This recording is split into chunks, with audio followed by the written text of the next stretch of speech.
791 centimeters in feet? First of all, we need to know the value of 1 centimeter in feet. It's always 1 centimeter equals 0.03280839895 feet.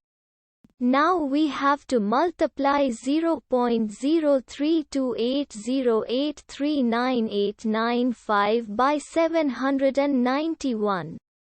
Therefore, 791 centimeters times 0.03280839895 feet equals 25.95144356945 feet.